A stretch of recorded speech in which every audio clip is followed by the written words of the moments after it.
మేడ్చల్ జిల్లా కుత్బుల్లాపూర్ దుండిగల్ మున్సిపల్ పరిధి గండిమైసమ్మ చౌరస్తాలో ముదిరాజ్ సంఘం ఆధ్వర్యంలో ధర్నా చేపట్టారు. బీఆర్ఎస్ పార్టీ అసెంబ్లీ సీట్ల కోసం కేటాయింపులో ముదిరాజులకు అన్యాయం జరిగిందని ఫైర్ అయ్యారు.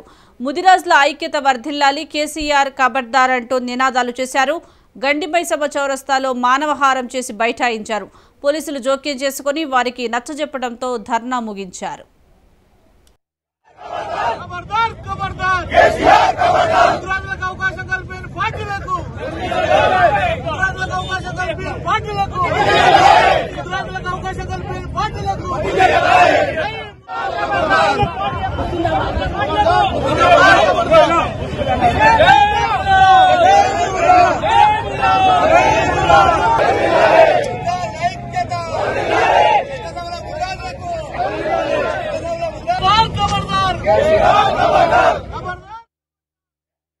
తెలంగాణ రాష్ట్రంలో బీఆర్ఎస్ పార్టీ ప్రకటించిన 115 సీట్లలో ఒక్క సీటు కూడా ముదిరాజుకు కేటాయించకపోవడం ఇది ఎంత బాధాకరమైన విషయం అంటే, మరి ఈనాడు రాష్ట్రంలో ముదిరాజులు గ్రామాలన ఒక్కొక్క ఊరే ముదిరాజులు ఉన్నారు.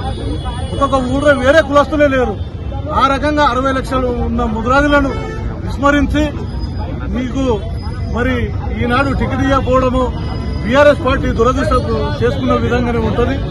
మరి ఇప్పటికైనా గుర్తించి పునరాలోచన చేసి ముఖ్యమంత్రి వర్యులు మాకు కనీసమైన ఒక 10 సీట్లు కేటాయించినట్టయితే తప్పకుండా ఈ యొక్క బీఆర్ఎస్ లో ఉన్న ముదిరాజులందరూ కూడా మరి ఆనాడు ఉద్యమంలో చేపట్టి ఉద్యమంలో ముందుండి కొట్లాడిన వాళ్ళు ముదిరాజులే.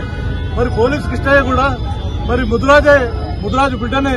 ఆ రకంగా మరి తెలంగాణ ఉద్యమంలో అసలు వాసిన పోలీస్ కిష్టయ్య సాక్షిగా మేము చెప్తున్నాం.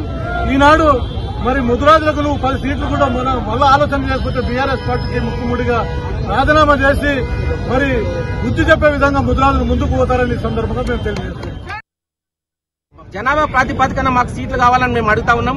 మా బిడ్డలు గిట్ట ముదిరాజు బిడ్డలు తెలంగాణ ఉద్యమంలో పోలీస్ కిష్టన్న గాని మేము రక్తం ధారపోసి మా ప్రాణాలు అర్పించి తెలంగాణ కోసం పనిచేసినాం. మేమందరం గిట్ట ఉద్యమంలో మీ తోడుకు మేడు ఉన్నాం.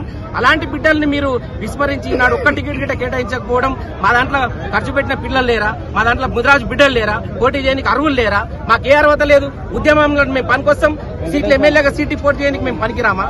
ఉదాహరణకు పటాన్చేరులో ఒక నీలం మధు ఉన్నాడు. ఆ నీలం మధు ముదిరాజు బహుజన బిడ్డ, ముదిరాజు బిడ్డ, ఆయన సీట్ కేటాయించండి. అలాగే ఒక 5 నుంచి 10 సీట్లు కేటాయించినట్టే మీరు ఇప్పటికైనా సరే మించిపోయింది లేదు. ఎందుకంటే బీ ఫామ్ పంపిణీ చేయలేరు, ఓన్లీ మీరు అనౌన్స్మెంట్ చేయడం జరిగింది.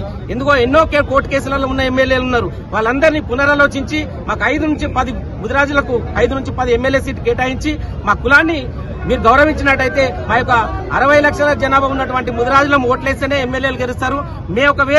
మేము మీకు అల్టిమేటం జారీ చేస్తా ఉన్నాం.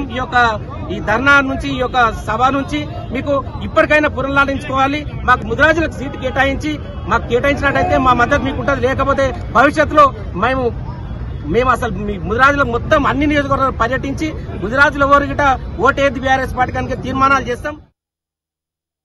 జరగబోయే శాసనసభ ఎన్నికల్లో 60 లక్షల జనాభా గల ముదిరాజులకు ఒక్క టికెట్ ఇవ్వకపోవడం మేము టీఆర్ఎస్ పార్టీలో ఉండి ప్రతిపక్షాలతో హేళనగా ఉన్నాం. ఏ అధికారిని అడిగినా, ఏ ప్రతిపక్ష నాయకుని దగ్గరైనా మమ్మల్ని హేళనగా చూస్తున్నారు. ఇకనైనా ముఖ్యమంత్రి స్పందించి పునరాలోచన చేసి 5 నుంచి 10 సీట్లు ఇచ్చినట్టయితేనే మేము టీఆర్ఎస్ జెండా కప్పుకొని ప్రజల్లో తిరిగే అవకాశం ఉంది. లేకుంటే ఈ జెండాలు పక్క పడేసి మేము ఇంట్లో రాజకీయ సన్యాసం తీసుకునే అవకాశాలున్నాయి. ఇకనైనా పునర్పరిశీలించాలని అధిష్టానాన్ని మేము హెచ్చరిస్తూ ఉన్నాం.